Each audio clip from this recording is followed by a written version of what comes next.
He rescued a fragile alien child. Days later, her fierce alien sisters arrived to claim him. The blizzards on Orden 6 never let up. White storms tore across the rocky plains, cutting through flesh like glass shards. I had learned to survive them by burrowing deep into the mining shelters when the winds howled too strong. That night, however, survival came to me in an unexpected form. I had stumbled across her, a little alien girl no older than 10 by human reckoning.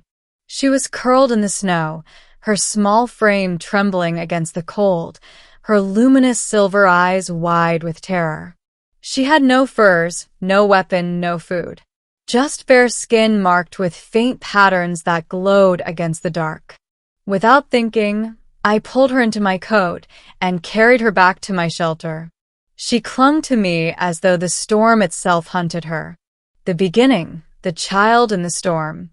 Her name, as best as I could pronounce it, was Lyra. She spoke a broken mix of human tongue and her own lilting language, one that sounded like music sung through crystal. At first, I thought she might be one of the refugee children left behind after the Orion Wars. But her markings told a different story.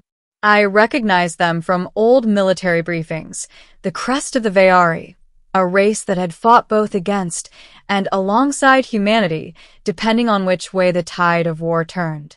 For 3 days, I cared for her. I melted snow for water, rationed my dried protein packs, even showed her the small carved trinkets I made to keep the loneliness away. She laughed, a light, chiming sound, every time I made the figures dance in my hands. It had been years since anyone laughed in my shelter. Yet in the back of my mind, I knew this couldn't last. No child wanders a storm world alone without someone searching for her. And I was right. The middle sisters of flame. On the 4th night, the storm broke. The winds grew eerily calm, the snow settling like ash. That was when I heard it, the hum of engines. 2 figures descended through the storm, their armor gleaming obsidian, their eyes glowing the same silver as Lyra's. They moved with predator grace, blades strapped across their backs and plasma rifles hanging from their belts. Her sisters. Lyra bolted into their arms the moment they landed, crying words in her alien tongue. They embraced her fiercely, then turned their gazes upon me. The taller one stepped forward. Her name was Serenia, as I would later learn, and her presence was like standing before a storm given flesh. She spoke in flawless human tongue. You saved our blood. That makes you bound to us. The second, Kaylin, was quieter but no less intense.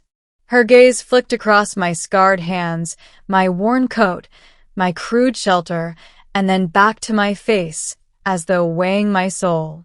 I tried to explain I was just a miner, an exile from the wars, a man with nothing left to give. But Serenia cut me off with a single phrase. You are ours now. The middle deepens, the bond of the Veari. The Veari are not like humans. Their families are bound not only by blood, but by sacred oaths. To save a child of their line was to claim responsibility for her future and, by extension, her kin. That night, they stayed in my shelter.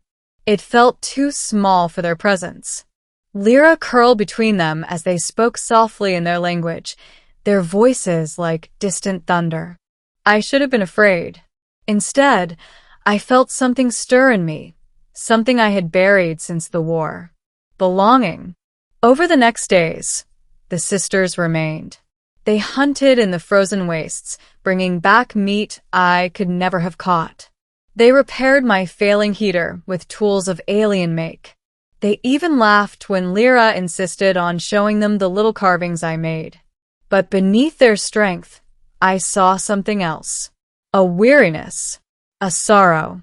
One night, Kaylin confessed the truth. Their people had been broken in the war, scattered across the stars. The sisters had wandered from world to world protecting Lyra, the last child of their bloodline. Without her, Their family ended. And somehow, I had stepped into that void. The conflict, hunters in the snow. Peace never lasts on Orden 6. The mercenaries came at dawn, armored scavengers who had tracked the sisters' landing craft. They wanted Veari blood, technology, anything they could sell to the highest bidder. There were 10 of them. I had only my old mining rifle, patched with tape and prayer. Serenia and Kalen had blades and rifles, but the mercs had numbers. The battle was chaos. Plasma fire tore the snow into steam. Serenia moved like a storm given shape, her blade cutting arcs of light. Kalen's rifle sang, dropping men before they even saw her move. I fought too. Not well, but enough. My rifle cracked, dropping one merc from sheer luck. Another I struck with a mining pick when he came too close. But it wasn't enough. One merc slipped past, rushing toward the shelter where Lyra hid. I don't remember deciding. I only remember the snow crunching under my boots, my body colliding with his, the pain of his blade slashing across my side. We rolled, grappled, and somehow I came out on top, his own weapon buried in his chest. When I staggered back, bleeding and gasping, Serenia was there. She caught me before I fell.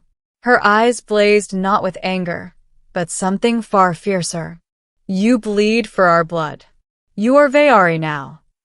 The ending, a new family. The mercenaries were gone by sunrise. The sisters tended my wounds with careful hands, their touch surprisingly gentle for warriors. Lyra clung to me, her eyes shining with both fear and relief. I thought they would leave once the danger passed. But they didn't. Instead, they spoke of a vow, that the Veari did not abandon those who shared blood and battle with them, that I had claimed Lyra by saving her, and by saving her, I had claimed them. I protested. I told them I was broken, an exile, a man unworthy of such a bond. Serenia silenced me with a single hand pressed against my chest. Even the broken have worth. Perhaps most of all. Kalen nodded. We are widows of war. You are a soldier of exile. Together, we make something new. And Lyra, little Lyra, only whispered, family. The word cut deeper than any blade. So I stayed. No longer just a miner in the wastes. No longer just an exile. But part of something greater. A bond forged in storm, blood, and fragile hope. As the storms of Orden 6 raged outside, I looked at the sisters, at the child I had rescued, and felt for the first time in years that I was exactly where I was meant to be.